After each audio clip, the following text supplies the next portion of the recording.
1-minute warning.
All right, good morning. Thank you for joining us today for our biweekly press conference.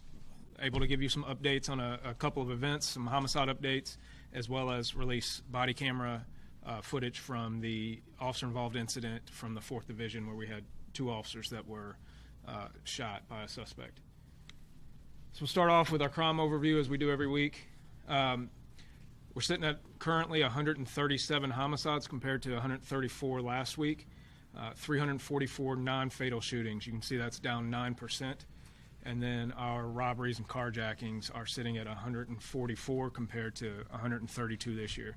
I'll emphasize again, this is something that we're always working on. It doesn't matter if these numbers are up, down. We're always looking for them to go down, and we're making sure that we put our resources in the places that they need to be to address that issue. And we'll talk about the crime plan a little bit and how that factors into this a little later on. At this point, I want to introduce you to Lieutenant Les Skaggs. He's the commander of our homicide unit. He's going to give you a little bit of information about some of the work they've been doing as well as some outstanding cases he wants to discuss. Thank you. Good morning. As you can see, we've cleared 46 criminal homicides this year. We've cleared 77 non-fatal shootings, and we've made 79 federal indictments. Case I want to talk to you about today it actually involves 3 homicide cases that occurred in 2024. All 3 of these cases occurred in one block in Louisville. They're all currently unsolved. They occurred in the 1000 block of Esquire Alley. We do not believe these cases are related in any way. These cases started in May 14th at 1039 Esquire Alley. Stephon Adams was killed. On August 21st at 1055 Esquire Alley, Chantel Potter was killed. And on November 7th at 1003 Esquire Alley, Edward Laird was killed. In these 3 cases, Esquire Alley, it runs east to west, 1 block north of Broadway between 9th and 11th Street, and runs just south of the Village West Apartments. We want to emphasize these 3 cases in particular because we've had little to no witnesses come forward. We've had very few leads to solve these 3 homicides, and we need the community's support in this area, which has had numerous violent crimes. This area is also located in one of our 5 sustained focused improvement areas, and we greatly need the community's support in this. This is one of those instances where these 3 crimes are not related at all, but it's a very violent area, and we need the community's support to give us information so that we can solve these 3 criminal homicides.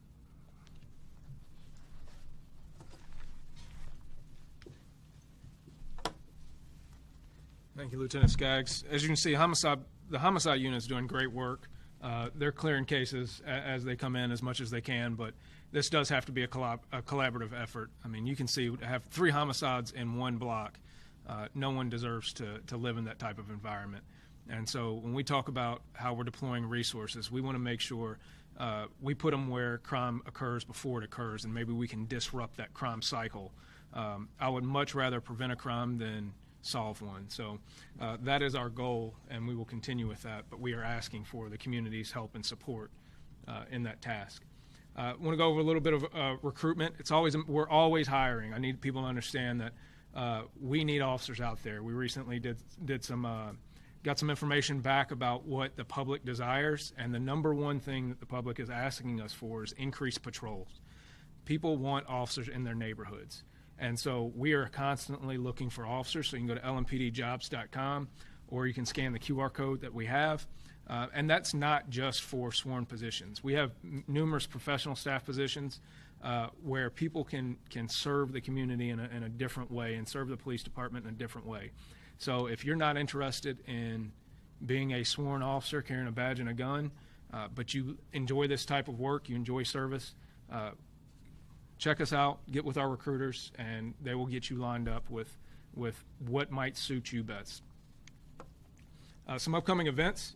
We have Light Up Louisville obviously coming up, so pay attention. There'll be street closers this weekend. We'll have a healthy contingent of officers down there, but it should be a good time for families in the community to enjoy. One of the things that'll be unique this year, I think this is the first year we're doing the drone show, but there will be a drone show that's associated with Light Up Louisville that I think everybody will get a kick out of. It should be pretty neat.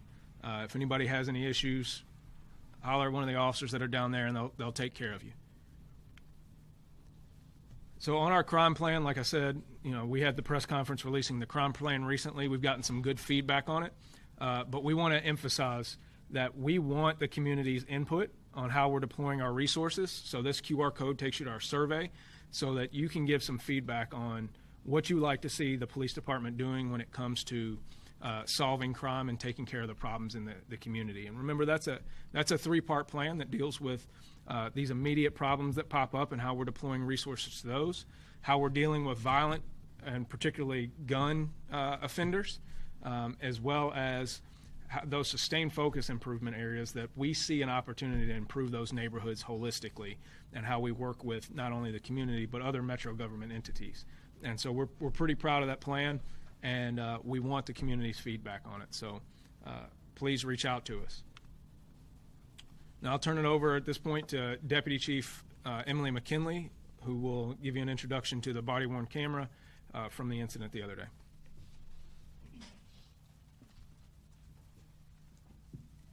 Thank you, Chief. So we are going to release the body cam footage from the November 19th incident where 2 officers and a suspect were shot.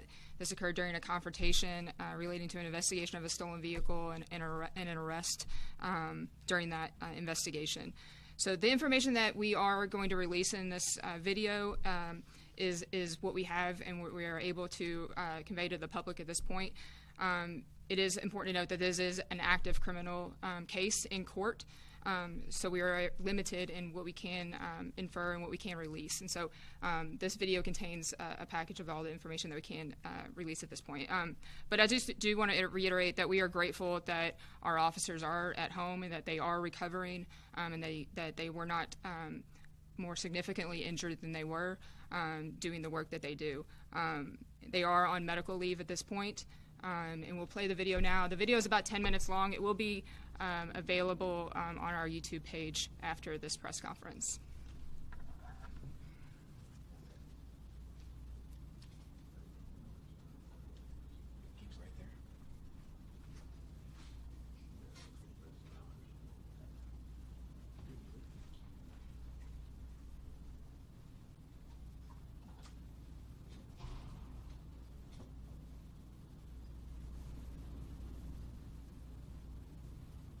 On November 19th, 2024, two officers with the Louisville Metro Police Department were shot in the line of duty during a confrontation with an armed suspect connected to a stolen vehicle.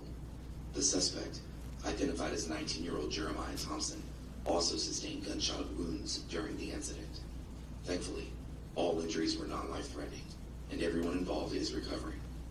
It's important to note that all three individuals were struck by a single bullet fired from the suspect's handgun. The following statement provides details about the incident, accompanied by body-worn camera footage and other relevant video evidence. On the evening of November 19th, LMPD received an anonymous tip reporting a stolen vehicle parked in the 400 block of Roseland Street. That tip was forwarded to dispatch, and officers from the 4th Division were assigned to investigate. Officer James Walsh was the first to arrive on scene and observed an individual later identified as Jeremiah Thompson walking away from the suspected stolen vehicle toward a nearby townhome. Officer Walsh also noted two other individuals entering the same residence. The body-worn camera footage begins with Officer Walsh arriving on scene and making contact with Thompson. Shortly after, Officer Brendan Kerner arrived to assist. Upon confirming that the vehicle was stolen, Officers Walsh and Kerner attempted to detain Thompson, which led to a physical struggle that lasted over 2 minutes. During this time, Officer Laxman Acharya arrived to provide additional support. Officer Acharya used his expandable baton to assist in gaining leverage of an arm of Thompson, who continued to resist and refused to provide his hands. Officers were unaware that Thompson was armed. While officers were attempting to secure Thompson's arms and hands, a single shot was fired from a handgun in Thompson's possession. That bullet passed through Thompson's wrist and arm, then through Officer Kerner's hand, and finally entered Officer Acharya's leg. None of the officers discharged their firearms during this incident. Immediately after the gunshot, officers rendered aid to each other and to Thompson. All three were transported to local hospitals for treatment and later released. Louisville Metro Police Department's Public Integrity Unit has taken over the investigation. Jeremiah Thompson has been arrested and charged with assault in the first degree, assault in the second degree, wanton endangerment in the first degree, resisting arrest, and receiving stolen property. The Louisville Metro Police Department is committed to transparency and accountability. This incident highlights the unpredictable nature of policing and the courage and professionalism displayed by our officers in a difficult, intense situation. Thank you for your continued support as we work to ensure the safety and well-being of our community.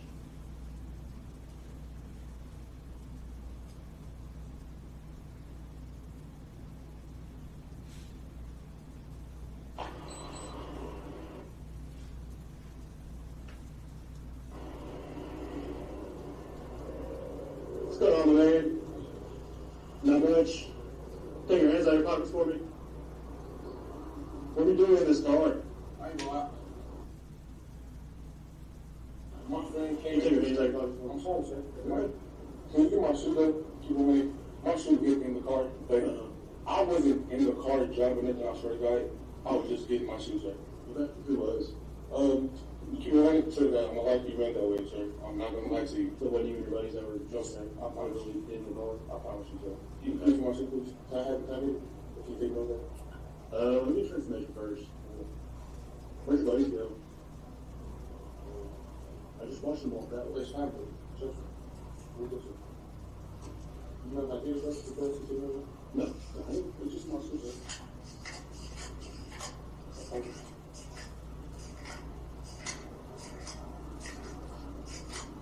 See you later. You my shoes, sir? No. You my shoes, sir? Inside. This one. You said it's seats inside. Is that enough? No. So they went inside you? Oh, okay. What's your last name, Ellis? Thompson. Your first name? Jeremiah. You want to spell it? No,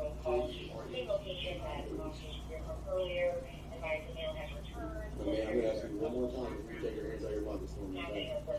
What's your birthday? 12/1/4. You know your social? I do not. You know? That's right. Give me just a second, honey.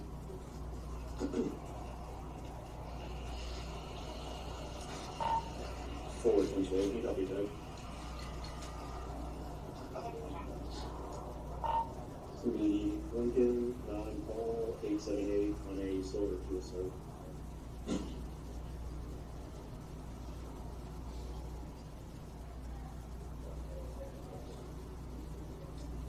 Do you make any for me? Yeah, what? My shoe. Like, Your my shoe? shoe was in the car. Yes, sir. Yeah, give us a second, man. My foot is cold, so I'm not gonna lie. It's 60-something degrees over here. I know, like, my foot's cold, my foot's cold. I'm like, what weird stuff, so you man, like, you take me over here, you No. take from me? No, wait a second. Hey, stop walking. Stay right here. Yes, sir.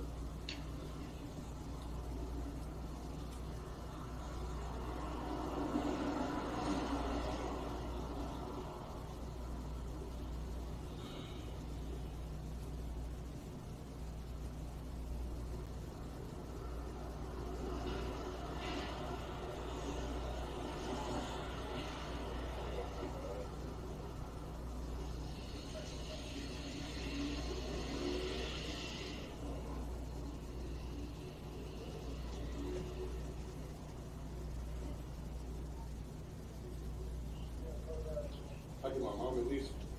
No, wait a second. How old are you, man? I'm 19 years old. 19? No reason to be telling about that. I'm keeping one. I don't even have the time to do that. The only reason I know it's stolen because the kid stole it. My wife. Why would you shoot me at that? Cause I literally just took my shoe off to go grab something from inside the car. Really, I don't have to. What am I good for? Change right here.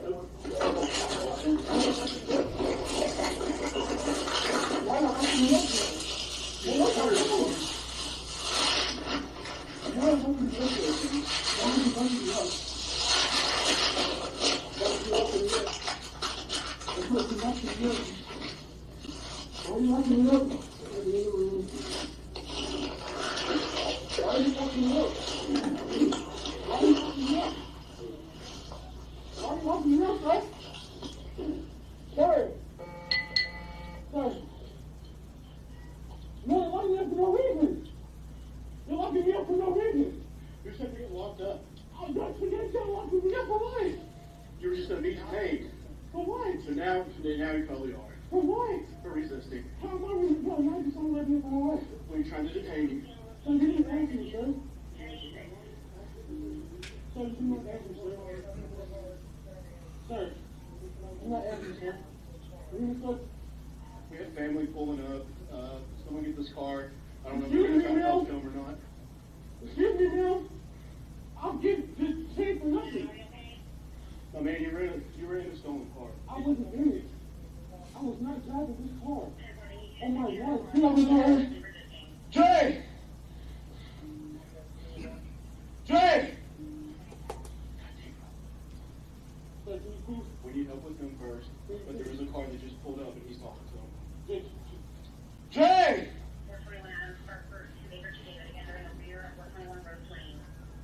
Well, if I can do it for nothing, Miss Lisa. You keep it, please. You now walk over here. Stay over there. Well, what am I doing? What am I doing? Recording? What am I doing? I didn't do nothing. I'm not doing nothing.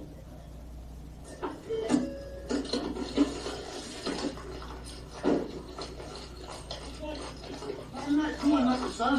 He's still resisting. No, I'm not doing nothing. I'm not doing nothing.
can't see anything gonna do to him. What is he?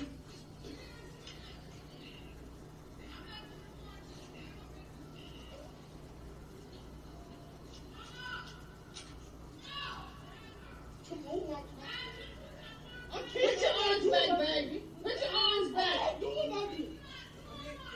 Don't regress the rest. Put your arms back. I'm not doing nothing. Okay, just I'm put not doing nothing.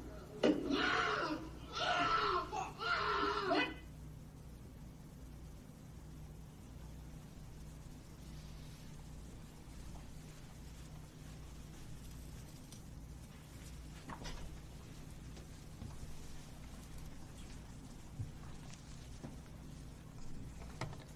So as you saw in court yesterday, there was probable cause found, and the case is waived up to the grand jury at this point. That is on the charges related to the suspect. There's a lot that I could say, but I probably shouldn't. I'll just leave it at, I'm really proud of those officers. You can see that those officers didn't know that that person had a gun. Person insisted time and time again that he was doing nothing wrong, yet he's in possession of a handgun, and somehow his shoe ends up in the driver's seat of a car that he wasn't in.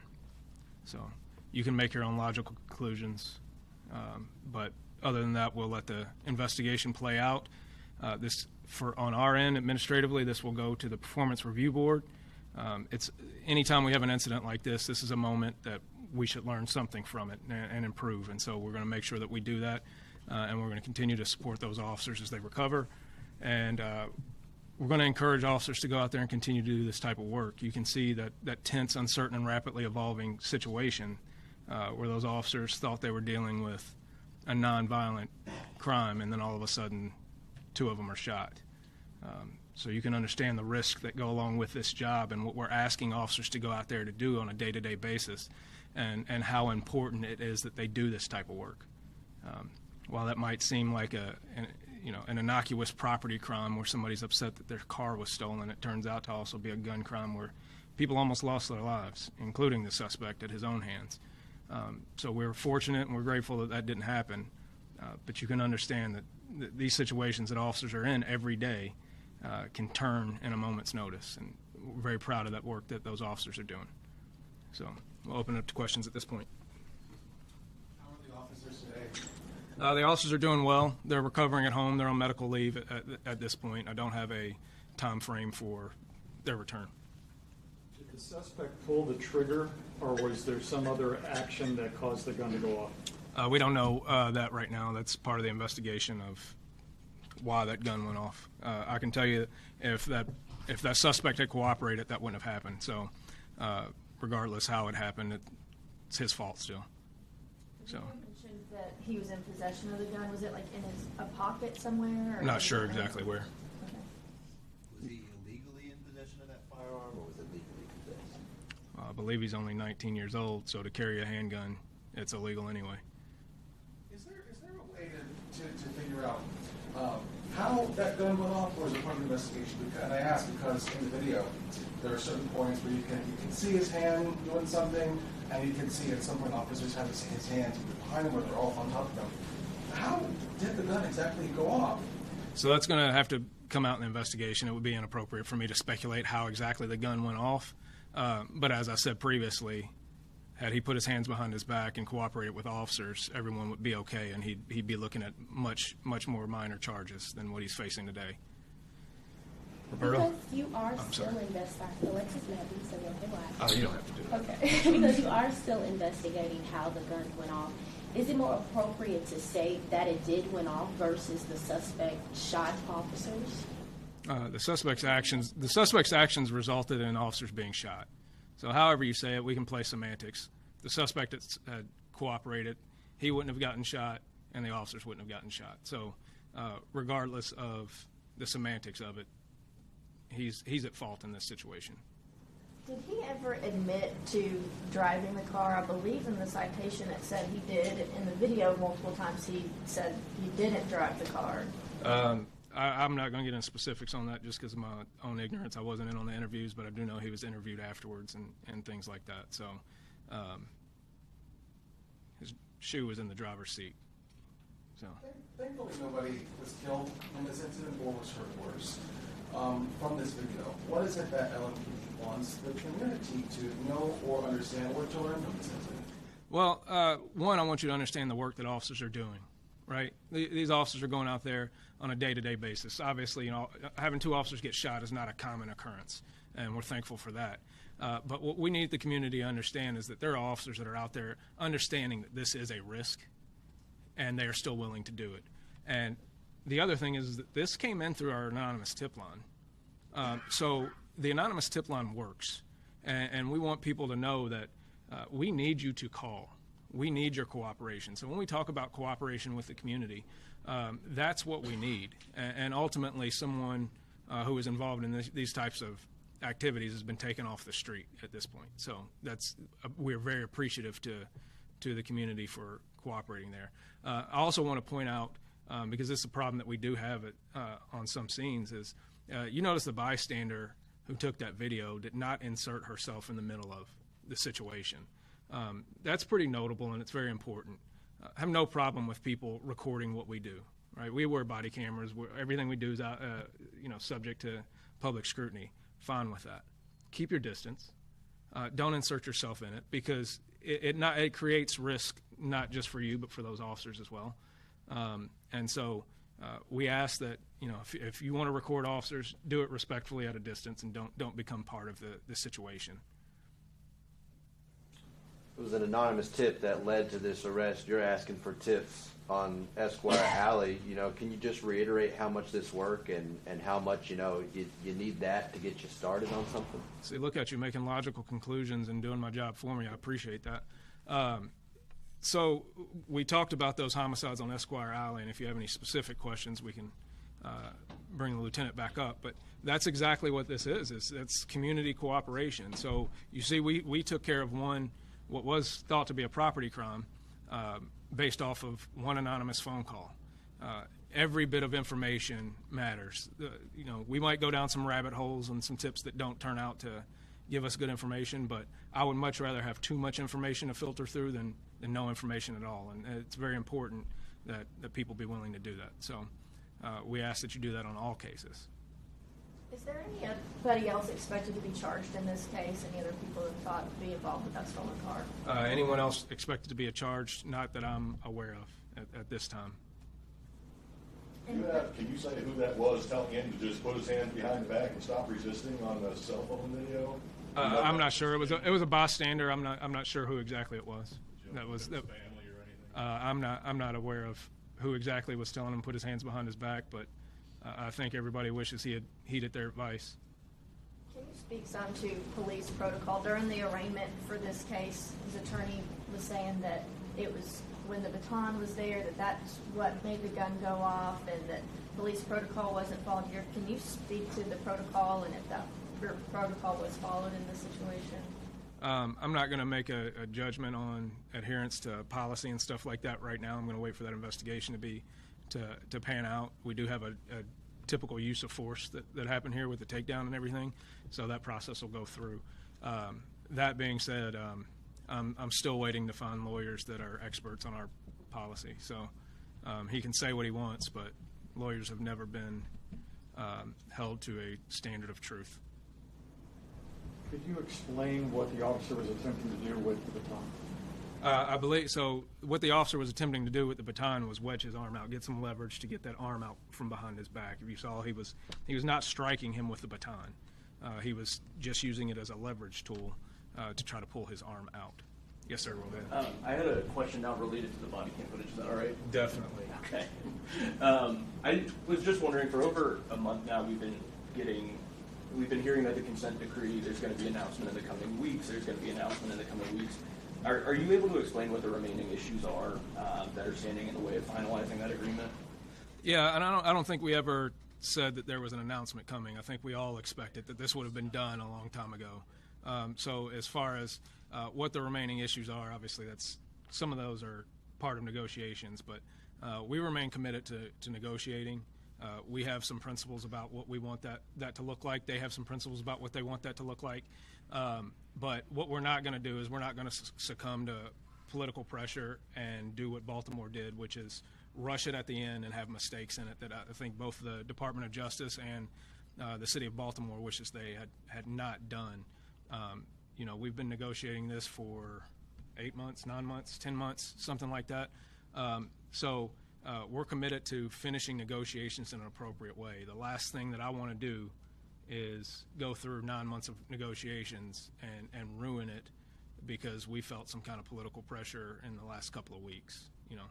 You drive a car for miles and miles, nobody cares about how beautiful your driving was if you run into a tree at the end of it. A couple more.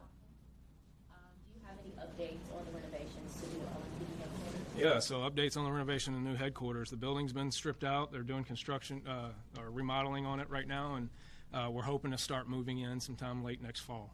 So pretty excited about that. It'll be the first time in a long time that we've been all together in one place and have that central location that we can call a home. Last one.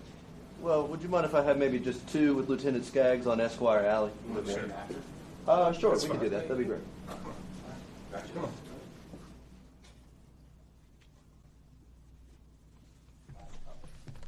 There are different points in time, but obviously it's the same block. Can you just talk about what that space concerns you is, and if you think maybe the same person is responsible? What are you working with on this?